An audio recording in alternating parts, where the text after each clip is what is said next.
Bienvenidos amigos, mi nombre es Julio Valdés y este es mi canal de análisis político.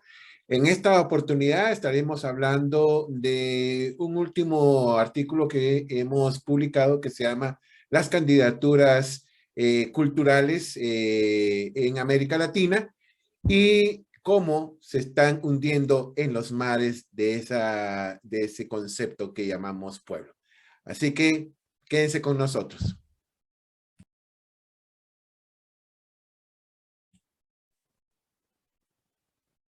Muy bien, a principio de este presente año tuvimos la oportunidad de observar a nivel latinoamericano una entrevista que se llevó a cabo en Palacio Nacional en Lima, Perú, al recién electo presidente de Perú, Pedro Castillo, por parte de CNN Internacional.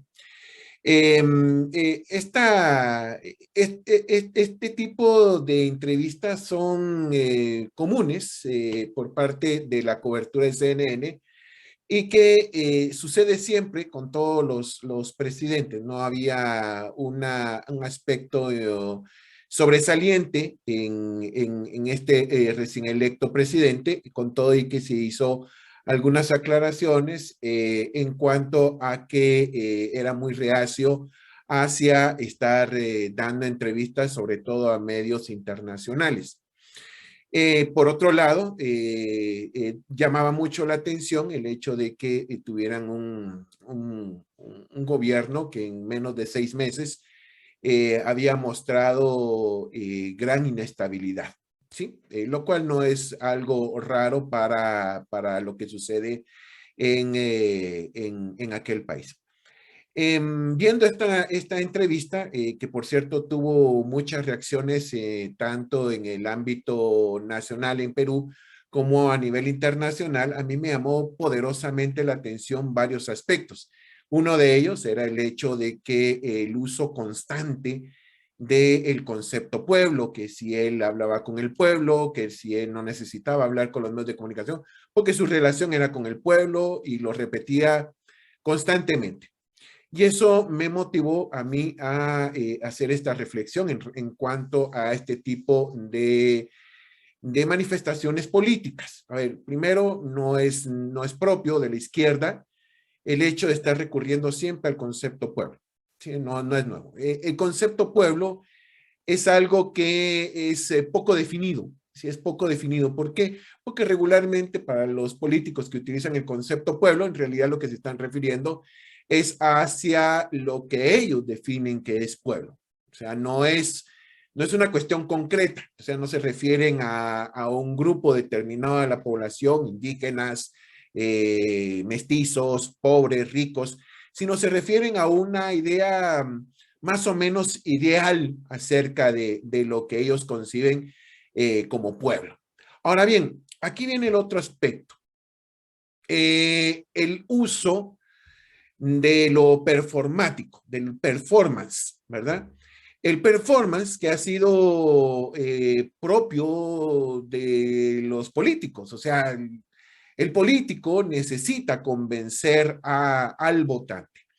Por lo tanto, recurre al performance, recurre a la propaganda, pero en el caso de lo que ha estado sucediendo en los últimos años, nos hemos estado dando cuenta que se ha estado recurriendo a ese concepto performático en el caso de lo indígena, ¿verdad? No lo habíamos visto, aquí lo podemos ver, por ejemplo, en el caso de Evo Morales, que logró permanecer por medio de una imposición casi dictatorial durante 3 periodos presidenciales, y el ascenso de Pedro Castillo se dio en esas mismas condiciones.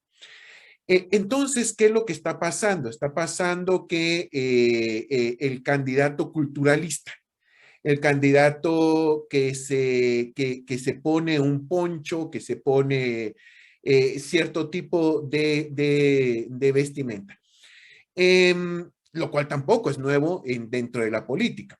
Nuevo sería en este caso el hecho de que ahora suponen que son personas a las cuales sí les corresponde ese tipo de vestimenta por su adscripción de orden étnico y, entre comillas, vamos a hablar también del aspecto racial.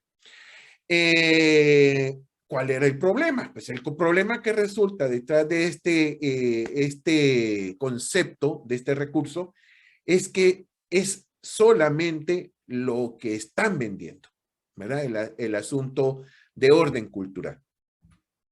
En caso de Guatemala, que es de donde yo soy, no es nuevo. O sea, se dio hace muchos años cuando Rigoberta Menchú regresa luego de varios años de exilio y hace sus primeras incursiones en el ámbito político, queriendo con ello obtener la presidencia de la República, lo cual no obtuvo, no obtuvo.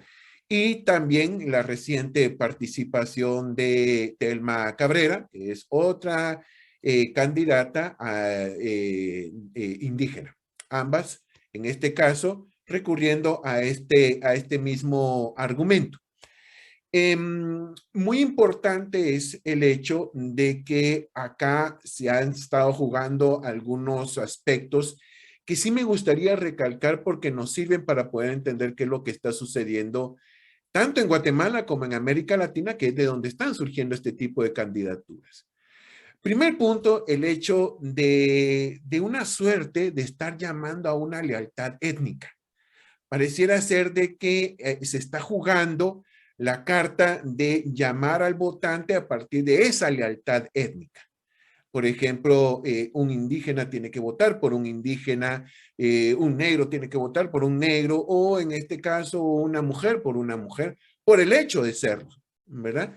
En el caso de Guatemala es obvio que eso no sucedió, porque obviamente la composición étnica en Guatemala está, según las últimas datos del Instituto Nacional de Estadística, por encima del 40, más o menos como entre el 43 y 45%, pero los candidatos étnicos no obtienen esos resultados. ¿Por qué?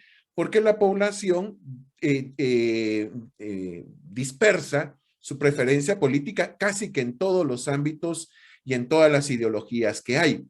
Por otro lado, también existe el tema de estar recurriendo a discursos victimistas y en determinado punto revanchistas, lo cual es, desde mi perspectiva, algo peligroso. Peligroso en el sentido de que en principio no corresponden a una lectura real de la situación actual ni de la situación histórica, ¿verdad? O sea, hay una suerte de estar reclamando una especie como de derechos históricos, estar reclamando una deuda histórica hacia una población que consideran que ha sido vilipendiada, ¿sí?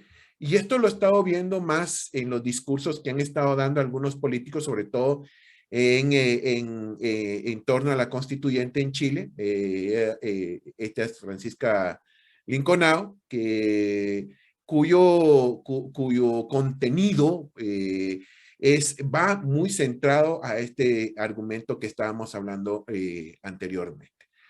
Entonces, ¿de qué se trata esto?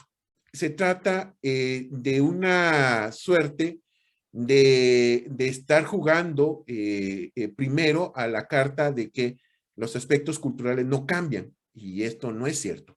Al menos en América Latina, las composiciones étnico-culturales han cambiado a lo largo de los últimos 500 años, de tal suerte que por eso es precisamente que en gran parte de los países pues han desaparecido las poblaciones indígenas, pero no es necesariamente por la acción criminal de los estados, sino porque las personas se han integrado a nuevos parámetros culturales, como lo que sucede en Guatemala.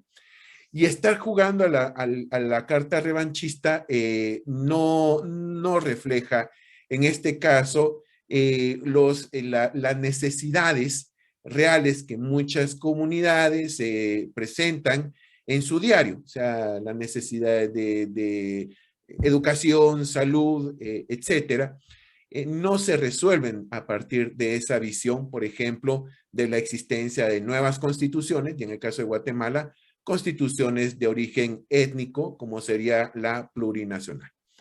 Espero que les haya gustado este análisis. Si les gusta, por favor, compártenlo y pues igual se pueden suscribir a otros que vamos a estar subiendo dentro de poco. Muchísimas gracias. Nos vemos.